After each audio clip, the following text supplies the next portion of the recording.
If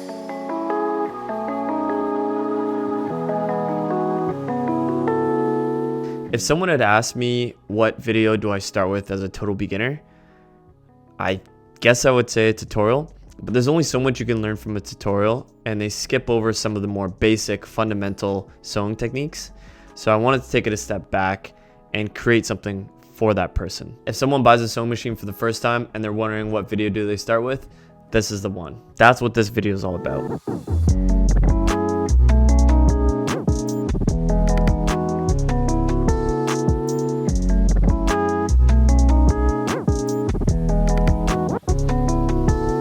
I have another video. It's called 5 Things I Wish I Knew Before I Started Sewing, but that one's more like when you start your sewing journey, stuff you should consider, or like as you take on projects. Whereas this video that I'm doing right now is more like the prequel to that. It's like anytime you're sewing, you're in the act of sewing, you should apply these concepts, these rules to anything you're doing. So I think this is like the very first video you should watch as a beginner. Doesn't matter what project you're doing, this is something that everyone should start with, because this video teaches the basics of sewing, which makes it a great resource to learn online. There'll be 2 parts to this video: setting up your machine and sewing technique / etiquette. This is the very basics of sewing, so if you're experienced or an expert, it might not be relevant to you, but if you have some words of wisdom, drop them in the comment section below so you could share your advice and insights on what a beginner should look out for. And then if you're a beginner, check out the comment section, because there might be some very nice tidbits of advice down there.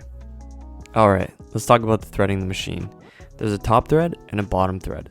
The bottom thread is wound around the bobbin, which you should load up before your first time sewing. I start by putting my spool of thread on the spool pin and with the cap to hold it in place. Remember the big side of the cone closest to the spool. Then I find the fixtures to thread my machine, specifically for loading the bobbin. The bobbin is this clear looking wheel, and it typically has a hole on the wall to feed the thread through. Once you have a bit in it, use your thumb to hold the thread as you manually wind 5 or 6 times to get the thread to hold onto the bobbin. Then you load it onto your machine. For mine, you push it to the right, and now when you put that pedal to the metal, it loads it up.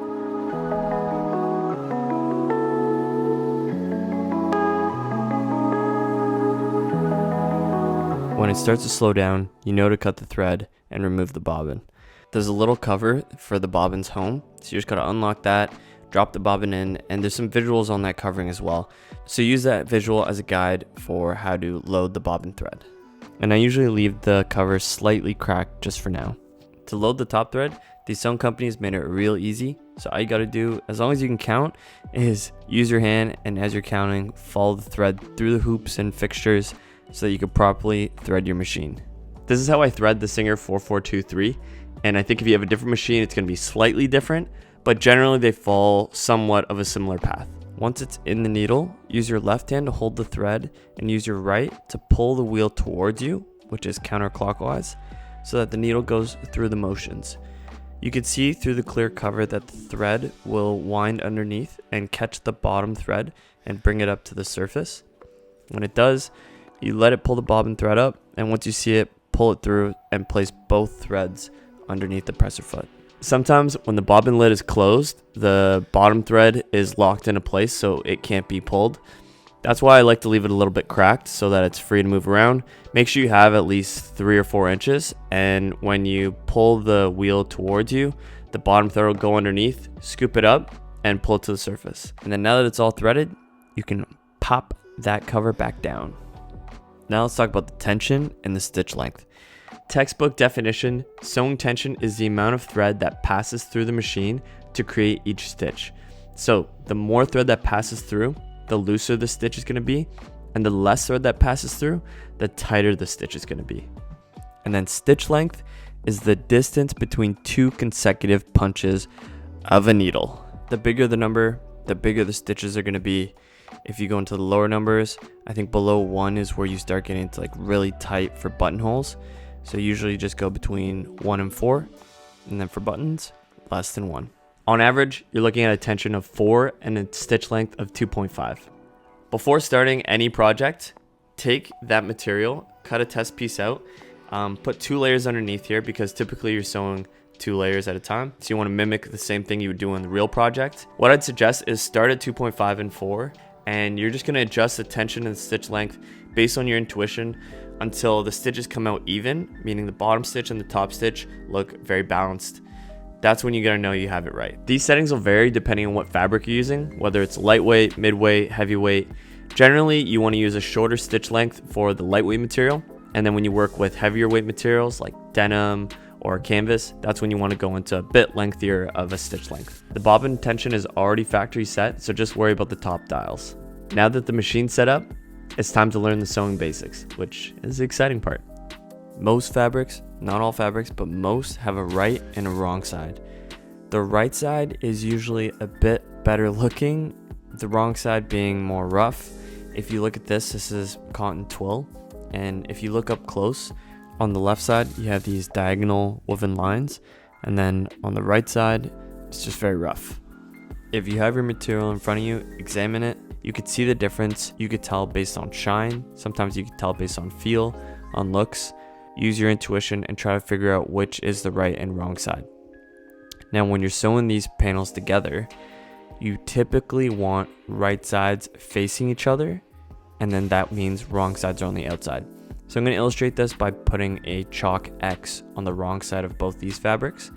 And if I want to sew them together, I want the X's on the outside, meaning right sides are facing each other, so that once I'm done sewing and I pull that inside out, now I have the shape of the project that I'm working on, and I have the right side, which is the more polished finish side, on the outside. Side note, if you want more advice and insights on sewing, or you want to stay updated on the latest DIY kit free sewing pattern that I drop on my channel, subscribe so you can stay tuned to the latest.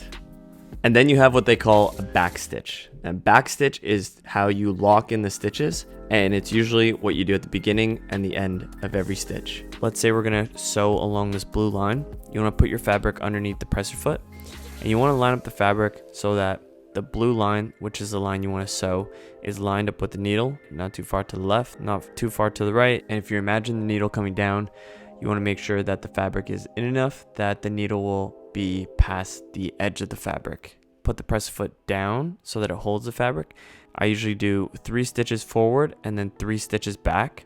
For my machine, there's a lever that you pull down, and when you pull down, you hold it and then use your foot on the pedal, and that'll bring the stitches in reverse. What this does is it allows you to go back over stitches you previously made so that it locks it in and there's less chance of your project unraveling. You'll run the same exercise when you get to the end. Sew near the edge, go backwards 3 stitches, forward 3, and you're done. Now let's talk about how you hold the fabric as you're sewing. I feel like there's not enough videos with advice on like how to hold the fabric as it's getting fed in, so let's talk about it. Hold the fabric taut enough that you can control the direction. That way you could sew in a straight line or pull it and turn it the way you want, but don't pull too much that you're fighting the feed dogs, because then you'll probably get uneven stitches. I feel like everyone has their own way of holding the material. Sometimes you want to like grip it from the sides and pull. Sometimes you just want to be on top and apply pressure and pull a little bit. But I think generally a little bit of pull, however you hold it, is going to give you the control of the fabric. Now for the seam allowance. This is like that mysterious thing. You hear about it and you don't really know what it is until it's time to learn about it. It is the area between the stitch and the raw edge of the fabric. Basically, if you're sewing, you can't sew right on the edge because then the thread will have nothing to hold on to. So you have to go into the edge of the fabric a little bit and sew. Generally, you don't see an 1/8 of an inch or a 1/4 inch seam allowance, but I did it here just to illustrate the difference. As you increase the seam allowance, you increase the distance from the edge of the stitch. For the most part, you'll see 3/8 of an inch seam allowance, a 1/2 inch, or 5/8 of an inch.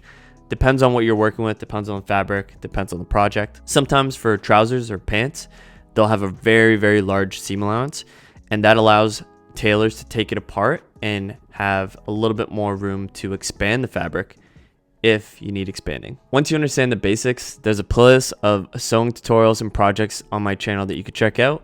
There's beginner ones. I usually recommend the tote bag or the Suna bag, but there's also some challenging ones for a little bit more experienced sewists.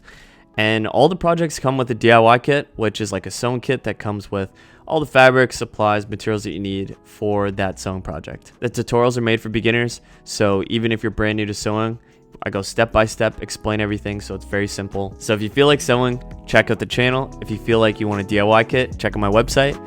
And until next time, peace.